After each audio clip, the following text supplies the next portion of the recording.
Hello बच्चों, आपका हमारे इस यूट्यूब चैनल पे स्वागत है। आज मिशन हिंदी इंग्लिश भाई आशीष सर आपके क्लास 10 के सभी छात्र और छात्राओं के लिए हिंदी का रसखान जी का सवैया पाठ लेके आए हैं।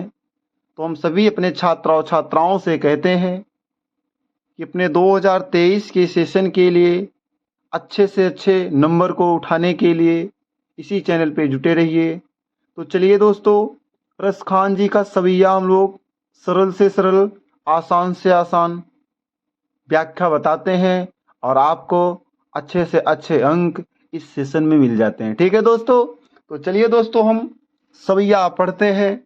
तो सवैया का पहला स्टेंजा यह है दोस्तों कि मानुष हो तो वही रस खान, बसो ब्रज गोकुल गाँव के कारण। और जो पशु हो तो कहाँ बस मेरो, चरो नित नंद की धेनु मझारन। और पाहन हो तो वही गिरि को, जो धरो कर छत्र पुरंदर धारन। और जो खग हो तो बसेरो, करो मिली कालंदी कूली कदम्ब की डारन।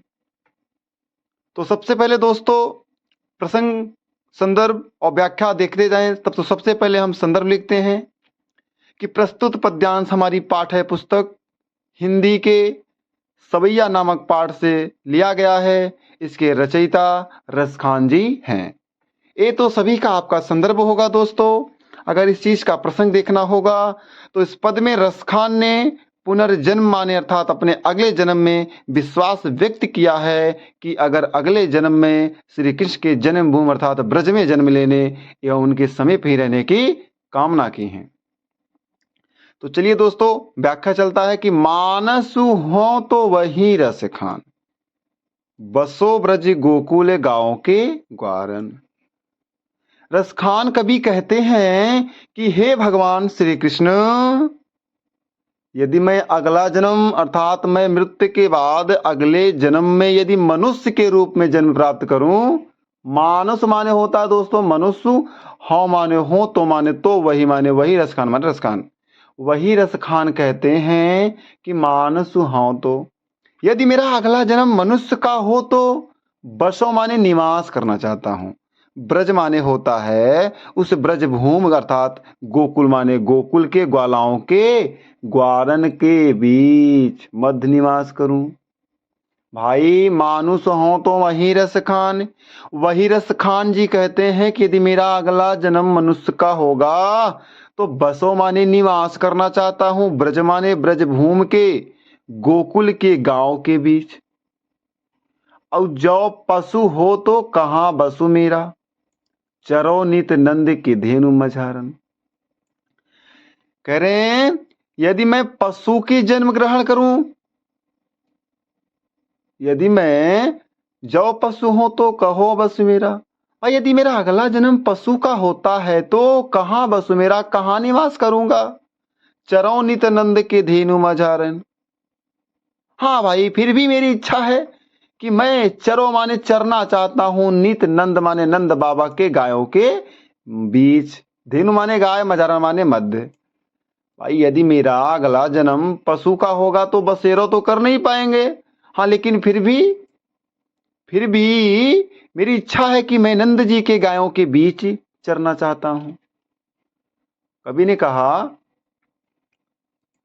और पाहन हो तो वही गिरि को, जो जो जो जो माने जो धारो कर छत्र पुरंदर धारन। भाई यदि मेरा अगला जन्म पत्थर ही बना तो, भाई पाहन माने पत्थर, हाँ तो वही गिरि, वही माने पर्वत के।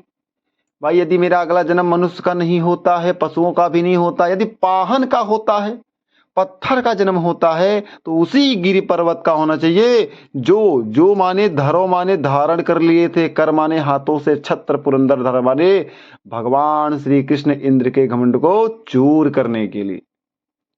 और जो खग हो तो बसेरो, करो मिली कालंदी कूली कदम्ब की डारन। भाई जो खग, खग माने पक्षी। अब रसखान जी कहते हैं कि यदि मेरा अगला जन्म मृत्यु के बाद मेरा अगला जन्म खग माने पक्षी का हो तो बसेरो करो, बसना चाहता हूं, निवास करना चाहता हूं। मिली कालंदी कूल माने होता है दोस्तों यमुना नदी के किनारे। कदम्ब के डारन माने कदम्ब के वृक्ष पर, कदम्ब के वृक्ष के शाखाओं पर निवास करना चाहता हूं। एक बार फिर से देख लीजिए दोस्तों कि मानुष हो तो वही रस खानी, बसो ब्रज गोकुल गाओ के ग्वारन। रसखान जी अपने अगले जन्म पुनर्जन्म की बात करते हैं। यदि मेरा अगला जन्म मनुष्य का होता है तो मैं बसो मानी निवास करना चाहता हूं ब्रज गोकुल के गांव के बीच। और यदि मेरा अगला जन्म पशु का होता है तो मैं कहाँ बसना चाहता हूं? बस नहीं पाऊंगा। चरो नित नंद के धेनु बजा रहे, तो नंद बाबा के गायों के बीच चरना चाहता हूं, निवास करना चाहता हूं। और पाहन हो तो वही गिर की जो धरो कर छत्र पुरंदर धारण। यदि मेरा अगला जन्म पत्थर का होता है तो उसी गिरी का होना चाहिए, उसी पर्वत, गिरी माने पर्वत, उसी पर्वत का होना चाहिए जो धरो माने धर लिए थे, धारण कर लिए थे, कर माने हाथों से, छत्र पुरंदर माने होता है छाते की भांत भगवान श्री कृष्ण इंद्र के धनुष को, इंद्र के घमंड को चूर करने के लिए। और जो खग हो तो बसेरो करो मिल कालिंदी कूली कदम्बे के डारन। यदि मेरा अगला जन्म ना मनुष्य का होता है, ना पशु का होता है, ना पत्थर का होता है, यदि पक्षी का होता है तो बसेरो करो, बसना चाहता हूं मिली कालिंदी कूल माने होता है यमुना के किनारे, कदम्ब के वृक्ष पर, कदम्ब के शाखाओं पर। दूसरा देखते हैं दोस्तों, आज गई होती भोरी ही हो रस खानी रही वही नंद की भौ नहीं। वाकौ जियो जुग लाख करोड़ जसोमति को सुख जाते कहो नहीं। तेली लगाई लगाई के अंजनी भौहे बनाई बनाई डिठो नहीं। डारी हमेल निहार निहारती भारत जो पूछ कारती छो नहीं। वस्त लाइन लिखे हैं कवि कि आज गई होती भोर ही हो रस खान रई, रई माने वही वही नंद की भौ नहीं। तो इस लाइन में दोस्तों एक सखियां दूसरे सखियां से कहती हैं, एक गोपी दूसरी गोपी से कहती है कि हे सखी आज गई होती भोर ही हो। आज प्रातः काल के समय श्री कृष्ण के प्रेम में मग्न हुई मैं नंद जी के घर गई थी। माने एक सखी दूसरे सखी से कहती है कि आज गई होती भोर ही है, मैं तो आज भोर ही माने प्रातः काल ही गई थी। रसखान जी कहते रही माने वही वही कहाँ, नंद के भौने माने नंद बाबा के घर पर गई थी। और वाकव जियो जुग लाख करोड़ जसोमति को सुख जात कहो नहीं। वाकव जियो जुग लाख करोड़ जसोमति के सुख जात नहीं है। कि वाकव माने होता है वास्तव में, जियो माने जीवित रहे, जुग माने युगो युगो, लाख माने लाख, करोड़ माने करोड़। मेरी कामना है कि उनका जो पुत्र है, जो श्री कृष्ण है, वाक्यो जियो जुग लाख करोड़, लाखों करोड़ों युगों तक जीवित रहे। अरे जसुमति को सुख जात कहो नहीं, यशोदा के सुख के बारे में कुछ कहते ही नहीं बनता है। और तेल लगाई लगाई के अंजन भौहे बनाई बनाई डिठौ नहीं। अर्थात उनको अवर्णीय सुख की प्राप्ति हो रही है। वे अपने पुत्र का श्रृंगार कर रही थी। वे श्री कृष्ण के शरीर पर तेल को लगा लगा कर, अंजन का मतलब होता है दोस्तों आंखों में काजल लगाना, तो तेली लगाई लगाई के अंजन, अर्थात उनके शरीर में तेल को लगा लगा कर आंखों में काजल लगा रही थी। और भौहें बनाई बनाई डिठौने, उन्होंने उनकी सुंदर सी भौहें, डिठौने माने भौहें माने होता है भौहें को संवार कर बुरी नजर वाले बुरी नजर से बचाने के लिए क्या होता है दोस्तों, माथे पर टीका लगा दिया जाता है ना, तो डिठौने माने होता है काला टीका। भौहें बनाई बनाई डिठौने, तो उनके सुंदर सी भौहें को बना बना कर काला टीका लगा रही थी। और डारी हमेला निहारनी हारती, वारती जो पूछ कारती छौ नहीं। भाई डारी हमेला निहारनी हारती, वारती जो पूछ कारती छौ नहीं। मस्त लाइन है दोस्तों, मस्त लाइन है कि डारी हमेलन ही हार नहीं हारा। तो डारी हमेलन माने होता है दोस्तों गले में पहनने वाला हार, माने वे उनके गले में सोने का हार डालकर डारी हमेलन, डारी हमेलन हार नहीं हारत। तो जो गले में देखो डार हमेलन का मतलब होता है दोस्तों गले में पहनने वाला हार। तो उनके गले में सोने का हार डालकर एकाग्रता से उनके रूप को निहार रही थी। हार निहारत माने उसी हार को देख रही थी। और वारत जो पुचकारत छौ नहीं, अपने जीवन को न्यौछावर कर रही थी और प्रेमावेश में बार बार अपने पुत्र को पुचकार रही थी। वारत जो पुचकारत छौने, छौने माने जैसे कोई गैया का बच्चा होता है ना भैया, सॉरी, जैसे कोई गैया अपने बच्चा को पुचकारती है खिलाती है, ठीक उसी प्रकार से यशोदा मैया श्री कृष्ण को खिला रही थी। आगे चलिए दोस्तों देखते हैं।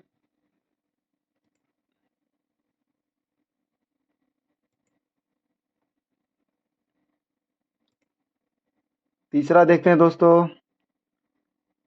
कि धूरी भरी अति शोभती श्याम जू तैसी बनी श्री सुंदर चोटी, खेलती खात फिरे अगना पग बजनी पाजती पीरी कछोटी, वाछबी को रशी खाने बिलोकती वारत काम कलाने जी कोटी।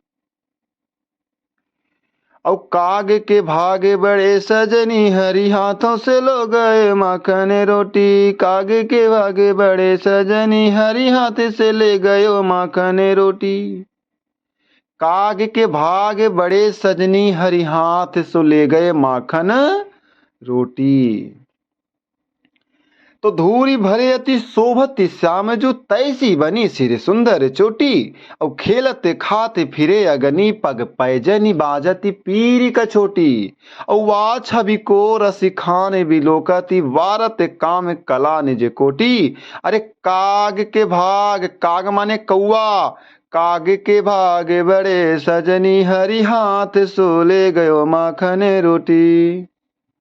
इसका प्रसंग बनेगा दोस्तों इसमें पद में, इस पद में कवि ने बाला कृष्ण के मोहक रूप का चित्रण किया है। श्री कृष्ण के सौंदर्य को देखकर एक गोपी अपने सखी से उनके सौंदर्य का क्या करते हैं, वर्णन करती हैं। तो एक सखी दूसरे सखी से कहती है कि हे सखी, कि धूरी भरे अति शोभति श्याम जो, धूरी माने धूल, भरे माने भर जाने से, अत्य माने अत्यंत सुशोभित होते हैं, शोभित माने सुशोभित, श्याम माने श्याम जी। तो ये सखी श्याम वर्ण के जो कृष्ण है वो धूल से दूसरित है और अत्यधिक शोभायमान लग रहे हैं। भाई धूरी भरे अति शोभित श्याम जो, धूल से भरे हुए लेकिन अत्यंत सुशोभित हो रहे हैं। और तैसी बनी सिर सुंदर चोटी, वैसे ही उनके सिर पर सुंदर चोटी सुशोभित हो रही है। अरे खेलत खाती फिरे अग्नि, अरे पग पैजनी बाजती पीरी कछोटी। भाई वे खेलते हैं और खाते हुए अपने घर के आंगन में जब खेलते हैं, विचरण कर रहे हैं, तो उनके पैरों में पायल बज रही है। पग माने पैर, पैजनी माने पायल, बाजत माने बाजती है, पीरी कछोटी माने जब पीले रंग के छोटी सी धोती पहने हुए हैं। फिर से देखिए कि धूल भरे अति शोभति श्याम जीव, कि धूल से दूसरित है, धूल से एकदम भरे फिर भी अत्यंत शोभायमान लग रहे हैं भगवान श्री कृष्ण। श्याम जीव माने भगवान श्री कृष्ण। और तैसी बनी सिर सुंदर चोटी, ठीक उसी प्रकार से उनके सुंदर सुंदर चोटी भी सुशोभित हो रही है। और खेलते हैं खाते हैं फिरे अग्नि, जब अग्नि में फिरते हैं तो पग माने पैरों की जो पैजनियां होती है, जो पायल होती है वो बाजती है। और पीरी कछोटी माने होता है पीले रंग के छोटी सी धोती पहने हुए हैं। और वाछा भी को रसी खाने भी लो कति वारती काम कलाने जी कोटी। तो रसखान कवि कहते हैं कि उनके उस सौंदर्य को देखकर कामदेव भी उन पर अपनी कोटि कोटि कलाओं को न्यौछावर करता है। अरे वाह छवि को रसखान भी लोग, रसखान जी कहते हैं कि उस छवि को देखकर, वारत माने होता है दोस्तों न्यौछावर करना, काम माने कामदेव जी, कला माने अपने कलाओं को, निज माने अपने, कोटि माने करोड़ों। तो वह छवि को रसखान विलोकत। रसखान जी कहते हैं कि जब उस छवि को, उस परछाई को देखते हैं तो वारत माने न्यौछावर करते हैं, काम माने कामदेव, कला माने अपने कलाओं को, निज माने अपने, कोट माने करोड़ों, तो अपने करोड़ों कलाओं को न्यौछावर करते हैं। और काग के भाग बड़े सजनी, हरि हाथ सो लो गए माखन रोटी। तो हे सखी, काग माने कौआ का विभाग बहुत ही बड़ा था सजनी, हरि भगवान श्री कृष्ण के हाथ से माखन रोटी लेकर भाग गया। अर्थात हे सखी, उस कौवे के भाग का क्या कहना जो कृष्ण के हाथों से मक्खन और रोटी छीनकर ले गया। भाव यह है कि कृष्ण की जूठी मक्खन रोटी खाने का अवसर जिसको प्राप्त हो गया वह धन्य है। काग के भाग बड़े सजनी, हरि हाथ से ले गए माखन रोटी। तो कौआ का भी बहुत भाग सा जो सखी भगवान श्री कृष्ण के हाथों से माखन रोटी लेकर भाग गया। आगे देखिए कि जादिनी ते वह नंद के चोराया, भानु देनु चराई गई है, मोहनी ताननी गोधनी गावत बेनु बजाए रिझाई गई है। वादिनी सो कछु डो न सके, रस खानी ही में समाई गई है। अको न काहू के कानी करे, सिगरो ब्रज वीर बिकाई गयो है। एक गोपियां दूसरे गोपियां से कहती हैं कि जा दिन ते वह नंद का छोरा, या बन धेनु चराई गया है। एक गोपी दूसरे गोपी से कहती है कि हे सखी, जा माने होता दोस्तों जिस, दिन माने दिन, ते माने से, वह माने वह कौन, नंद बाबा भगवान श्री कृष्ण को, छोरा माने छोरा। भाई नंद बाबा का छोरा भगवान श्री कृष्ण, भाई जिस दिन से वह नंद का छोरा भगवान श्री कृष्ण, या माने इस वन माने, भाई इस वन में आकर गया है, आकर गायों को चरा गया है ना। या वन उधे नहीं चराए गए, इस गैया इस वन में गायों को चरा के गया है। अरे मोहनी ताननी गोधन गावती, बेनु बजाई रिझायु गए हैं। तो अपने मोहनी तान सुनाकर, मोहनी माने मोह करने वाला, मोहित कर देने वाला, तानन माने तान, गोधन गावत माने गायों को चराने वाले गीत। जब गायों को चराने वाले गीत अर्थात अपनी मोहनी तान सुनाकर, बेन माने बांसुरी, बजाई माने बजाकर, रिझाई माने रिझा गया है, रिझाई गया है। तो उस दिन से क्या है, मोहनी ताननी गोधन गावत बेनु बजाई रिझाई गया है। तो भैया गायों को चराने वाले उस मोहनी तान सुनाकर और बेनु माने बांसुरी बजाकर गया है, हम सभी को रिझा गया है।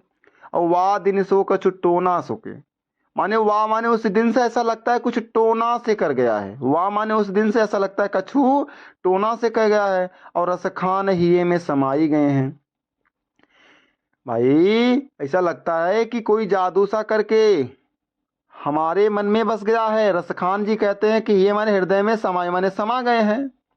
और को न काहू की कानी करे, सिगरो ब्रज वीर बिकाई गए हैं। भाई उन्होंने तो अपने लज्जा एवं संकोच सब कुछ त्याग दिया है। ऐसा मालूम पड़ता है कि संपूर्ण ब्रज, पूरा ब्रज ही उस कृष्ण के हाथों के बिक गया है, अर्थात उसकी वशीभूति हो गया है। भाई को न काहू की कानी करे, ऐसा अब ना वो जो ब्रज है अब तो किसी का कान वाले चिंता नहीं करते हैं। ऐसा लगता है सिगरो ब्रज वीर बिकाई गयो हैं।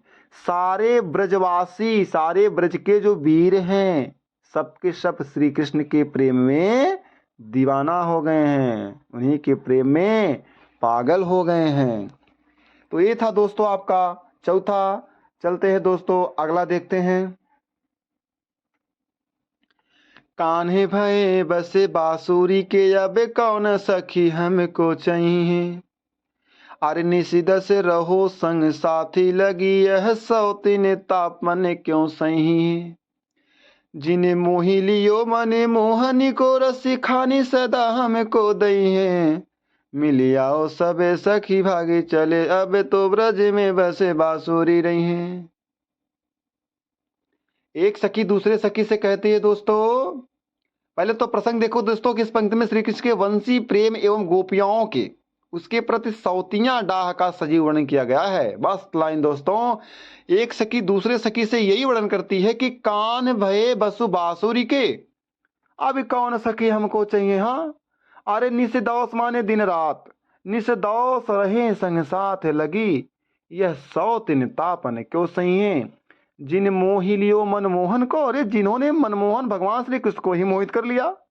रस खान सदा हमको दहिए, मिलिया सबे सखी भागे चले, अब तो ब्रज में बांसुरी रही है। एक गोपी दूसरे सखी से कहती है कि हे सखी, कि कान माने भगवान श्री कृष्ण, भय माने हो गए, बस माने बस में किसके, बांसुरी माने बांसुरी के। अब तो श्री कृष्ण क्या है, बांसुरी के वश में हो गए हैं। अब कौन सखी हमको चाहिए। हाँ भैया, अब हमसे कौन प्रेम करेगा, हमें कौन चाहिए। ठीक, और आगे देखिए दोस्तों, और निशिदौस रहे संग साथ ही लगे, यह सौतिन तापन क्यों सहिए। श्री कृष्ण हमसे बहुत प्रेम करते थे, किंतु अब वे इस दृष्टि बांसुरी से प्रेम करने लगे हैं। भाई निशिदौस माने होता है यह बांसुरी रात दिन, रहे माने रहती है, संग माने साथ, संग साथ लगी रहती है।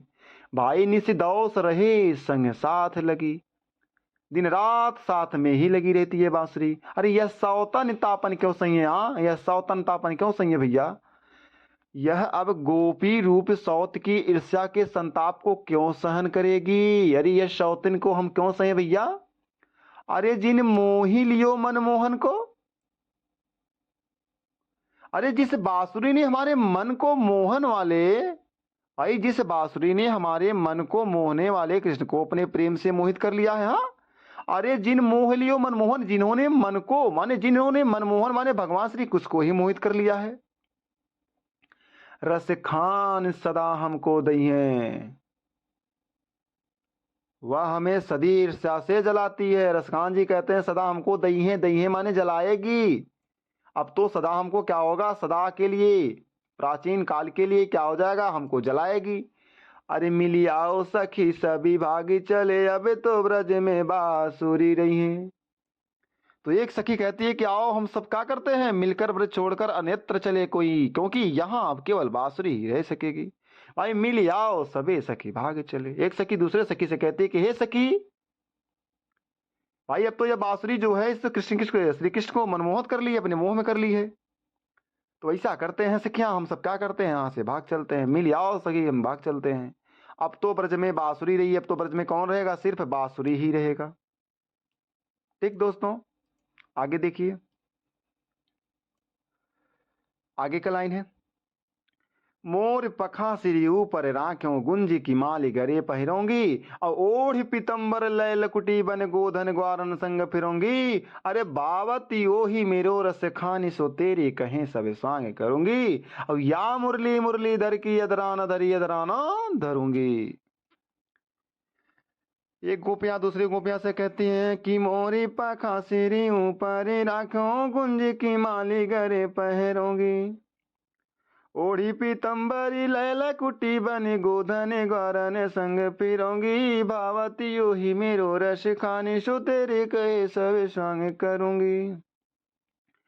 या मुरली मुरली धर की अधेरान धरी अधेरान धरूंगी, अधरान धरी अधेरान धरूंगी। इसका प्रसंग लिखना होगा दोस्तों तो प्रस्तुत सवैया में कृष्ण के वियोग में व्याकुल गोपियों की मनोदशा का मोहक वर्णन किया गया है। और कृष्ण प्रेम में मग्न गोपियां कृष्ण का वेश धारण कर कर अपने हृदय को सांत्वना देती है, अर्थात प्रसन्न करती हैं। तो कहती है कि मोर पखा सिर ऊपर रखूंगी, और गुंज की माल गले पहनूंगी। एक गोपी अपने दूसरे सखी से कहती है कि हे सखी, मैं तुम्हारे कहने से अपने सिर पर मोर के पखों से बना मुकुट धारण करूंगी। भाई मोर पखा सिर ऊपर रखूंगी, जैसे जिस प्रकार से भगवान श्री कृष्ण मोर का पंखा का मुकुट अपने ऊपर रखते थे, अब तेरे कहने पे मैं भी मोर के पंखे के मुकुट को अपने सिर के ऊपर रखूंगी। गुंज की माल गले पहनूंगी, अपने गले में गुंजा की माला पहन लूंगी, कृष्ण की तरह पीले वस्त्र पहनकर। भाई ओढ़ पितंबर माने ओढ़ लूंगी, पितंबर माने पीले वस्त्र को, लय माने लेकर, लकुटी माने होता है दोस्तों लाठी लिए हुए। भाई बन माने बन, गोधन माने गायों को, भाई वन गोधन ग्वारन संग फिरूंगी, तो उस वन में गोधन ग्वाराओं के संग फिरूंगी। भाई फिर से देखो, ओढ़ पीतंबर लय लकुटी, वैसे ही श्री कृष्ण के जैसे पीले वस्त्र को ओढ़ लूंगी और एक लाठी लेकर वन गोधन माने ग्वालाओं के संग फिरूंगी। आई कृष्ण की तरह पीले वस्त्र पहनकर और हाथ में लाठी लिए हुए ग्वालाओं के साथ गायों को चराते हुए वन में घूमती रहूंगी। औ भावती ओ ही मेरो रस खाने सो तेरे कहे सब स्वांग करूंगी। भाई ये सब कार्य मुझे अच्छे लगते हैं और तेरे कहने में कृष्ण के सभी वेश भी धारण कर लूंगी। भाई भावती ओ ही मेरो रस खान, रसखान जी कहते हो सब भाता है मेरे भगवान किसको, भगवान श्री कृष्ण को भाता है। सो तेरे कहे सब स्वांग, स्वांग करूंगी माने सारी कार्य करूंगी। और या मुरलीधर की मुरली, भाई या मुरली मुरलीधर की अधरान धरी अधरान धरूंगी। तात्पर्य यह है कि कृष्ण के गोपियों के प्रेम की परवाह न करके दिन भर बांसुरी को साथ रखते हैं और उसने अपने ओठों से लगाए रहते हैं, अतः गोपियां उसे सौत मानकर उसका स्पर्श भी नहीं करना चाहती हैं, क्योंकि वह श्री कृष्ण के ज्यादा ही मुंह लगी हुई हैं। तो कई सखिया कहती है कि या मुरली मुरलीधर की, मुरलीधर माने भगवान श्री कृष्ण की जो मुरली है, या मुरली माने इस मुरली को, मुरलीधर माने भगवान श्री कृष्ण की जो मुरली है, अधरान धरी अधरान धरूंगी, तो ओठों पे रखी हुई यह मुरली मैं अपने ओठों पर नहीं रखूंगी। ये था दोस्तों आपका सवैया। सवैया में लगता है आपको अच्छे से समझ में आया होगा दोस्तों। तो चलिए रसखान का एक कवित्त बचा है, कवित्त भी हम लोग देख लेते हैं।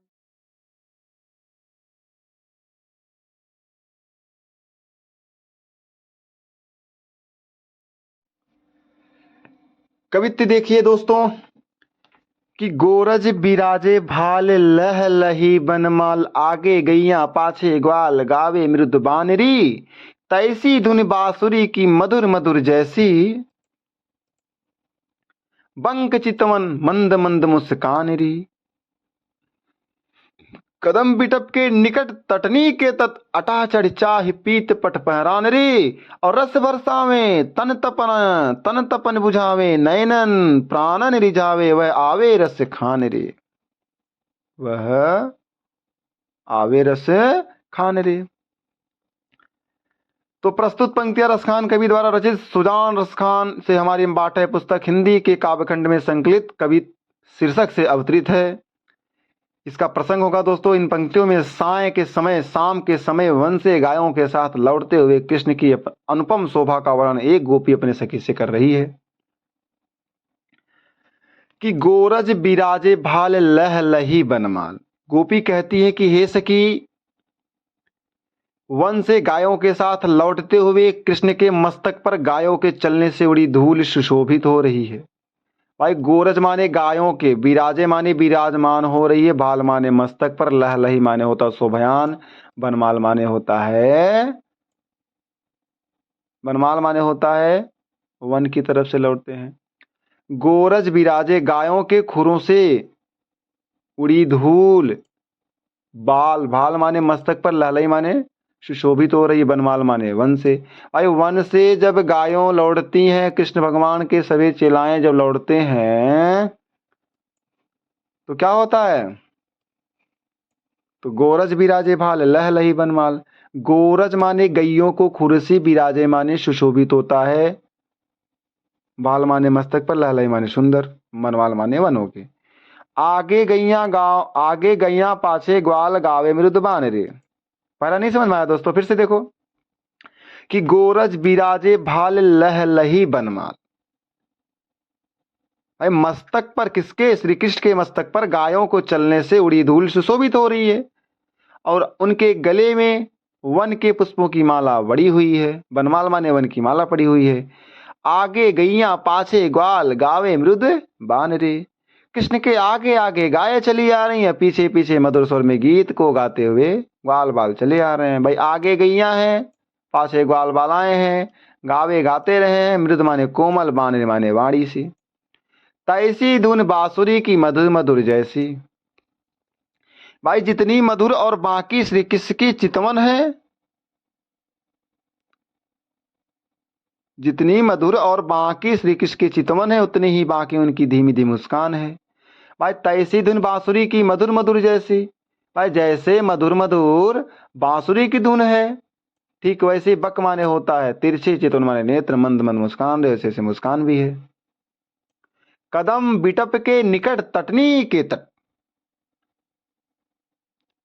उनकी इस मधुर छवि के अनुरूप ही उनकी वंशी की मधुर मधुर तान है। हे सखी, कदम बिटप कदम वृक्ष के निकट माने पास, तटनी के तट माने यमुना नदी के किनारे खड़े कृष्ण के पीले वस्त्रों का फहराना जरा अटारी पर चढ़कर तो देख। भाई कदम बिटप के निकट तटनी के तट, उस कदम वृक्ष के पास में तटनी के तट माने यमुना के किनारे, अटाचड़ माने अंटालिका पे चढ़कर, चाह माने पीत पट फहराना तो देख, उनके पीले वस्त्र का फहराना तो देख।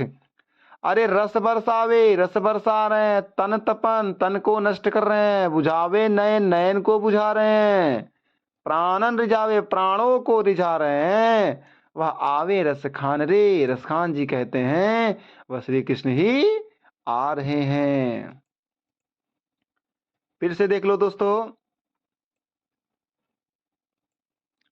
कदम बिटप के निकट तटनी के तट, अटाचड़ चाय पीत पट फहरान रे। अरे कदम वृक्ष के निकट यमुना के किनारे, अटार माने अटारी पर चढ़कर तो देख लो रस की खान व श्री कृष्ण चारों ओर।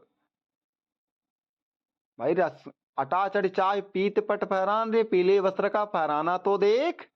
अरे रस बरसावे, प्रेम रस की वर्षा करते हुए, तन तपन शरीर और मन की जलन को शांत कर रहे हैं, बुझावे नए नेत्रों को जान, नेत्रों को प्यास को बुझा रहे हैं, प्राणन रिझावे प्राणों को रिझा रहे हैं, खींच कर रिझा रहे हैं, वह आवे रस खान रे, वह श्री कृष्ण ही आ रहे हैं। रस खान जी कहते हैं वह श्री कृष्ण ही आ रहे हैं।